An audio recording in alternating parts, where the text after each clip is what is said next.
Olá! O novo censo brasileiro acabou de sair e olha, os dados sobre as favelas no país pintam um retrato, no mínimo, surpreendente. Mas por trás de cada número existe uma história, não é? Uma história bem complexa, de mais de 130 anos de muita luta, exclusão e também muita resiliência. Então, o convite aqui é para a gente mergulhar fundo nesses dados e entender o que eles realmente querem nos dizer. Para a gente começar, vamos focar nesse número: 16.390.790. É isso mesmo. Segundo o censo de 2022 do IBGE, essa é a quantidade de pessoas que vivem em favelas no Brasil hoje. Para a gente ter uma dimensão do que isso significa, é quase a população inteira do Chile. É, literalmente, uma nação vivendo dentro de outra nação. Pois é, e esse número gigantesco levanta a nossa pergunta principal. Como pode? Né? A primeira favela do Brasil surgiu há mais de um século. E mesmo assim, elas não só continuam existindo, como estão crescendo, e crescendo num ritmo muito acelerado.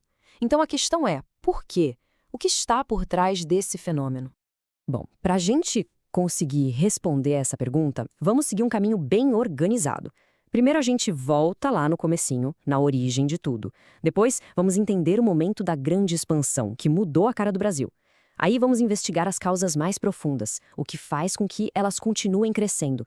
Vamos analisar também o que já foi feito, as políticas públicas, os erros e os acertos. E, por fim, tentar olhar um pouco para o futuro, porque pode vir por aí.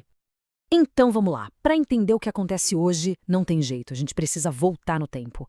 Lá para o finalzinho do século XIX, que foi quando tudo isso começou a se desenhar.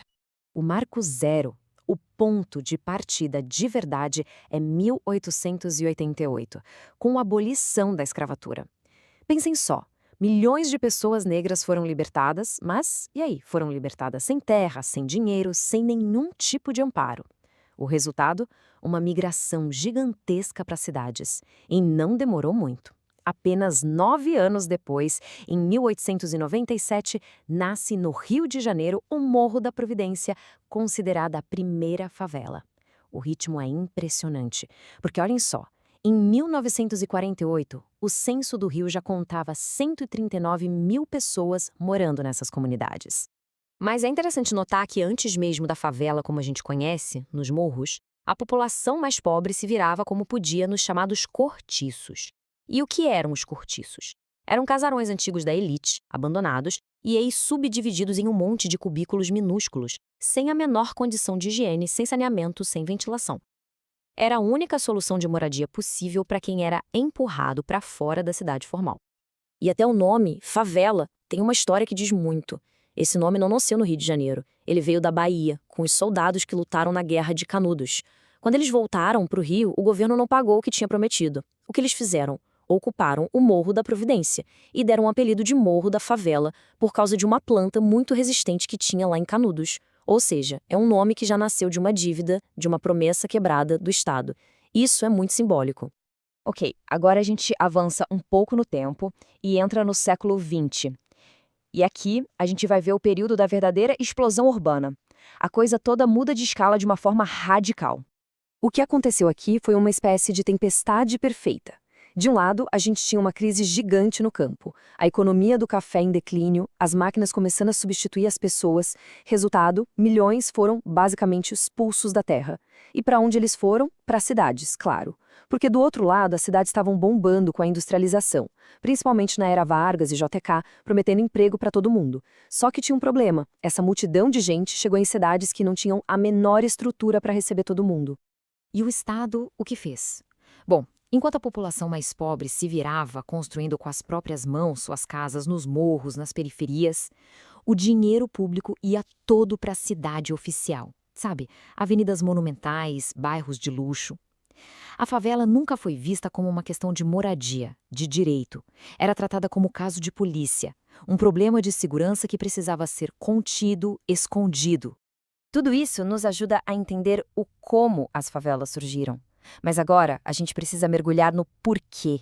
Por que ainda hoje, em pleno século XXI, elas não só existem, mas continuam crescendo? A resposta, como vamos ver, está em raízes muito profundas. São questões estruturais do nosso país. Dê uma olhada nesse gráfico. Ele é baseado nos dados do próprio censo e mostra o tamanho da aceleração. É impressionante. Em apenas 12 anos, entre 2010 e 2022, o número de favelas no Brasil simplesmente dobrou. A gente saiu de pouco mais de 6 mil para mais de 12 mil. O que isso quer dizer? Que as forças que empurram as pessoas para essas áreas estão hoje mais fortes do que nunca. E se a gente pensar em população, hoje, 8,1% de todos os brasileiros moram em favelas. Para ficar mais fácil de visualizar, é quase 1 em cada 10 pessoas no país. Ou seja, a favela não é um ponto fora da curva, não é uma exceção, ela é parte fundamental, uma parte enorme da realidade das cidades brasileiras. Mas então, por quê? As causas são um nó bem complexo, mas a gente pode tentar desenrolar em 5 pontos principais. O primeiro, e mais óbvio, é a nossa extrema desigualdade social. O segundo, o mercado imobiliário que simplesmente não tem lugar para os mais pobres, empurrando eles para as bordas. Terceiro, a ausência histórica do Estado, a falta de políticas de moradia que funcionem de verdade. Quarto, a burocracia gigantesca para regularizar as terras. E por último, um ponto que pode até soar contraditório, a força da própria comunidade, a resiliência, as redes de apoio, e isso cria um laço tão forte que as pessoas lutam para ficar e melhorar o lugar onde vivem. Tem uma analogia que resume isso tudo de uma forma muito poderosa. Pensem na favela como uma válvula de escape de uma panela de pressão. É isso.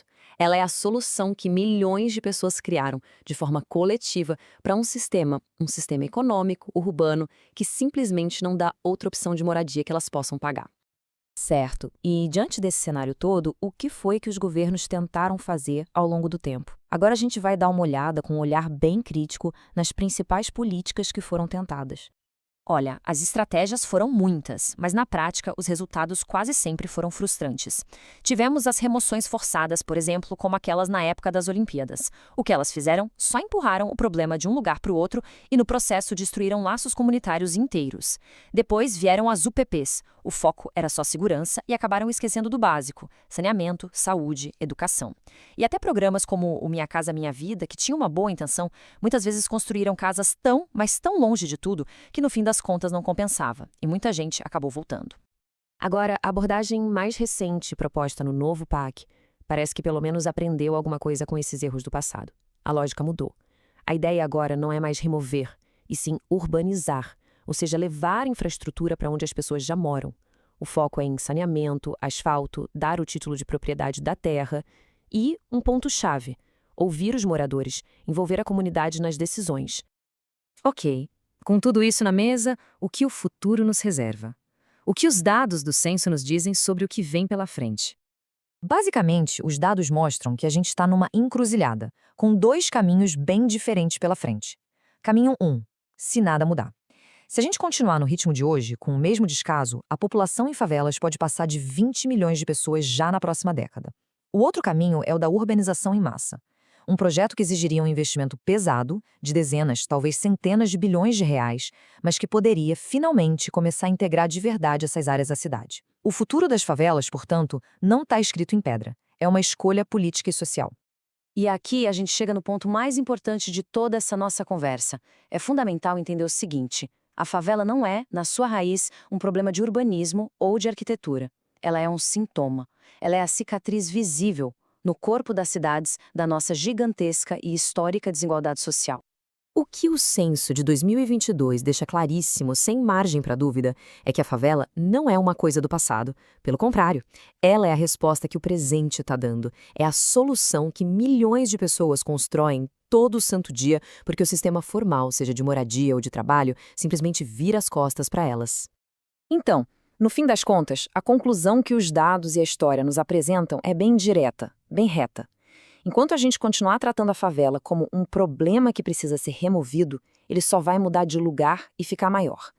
A solução de verdade, o grande e o imenso desafio para o Brasil, não é remover, é finalmente incluir.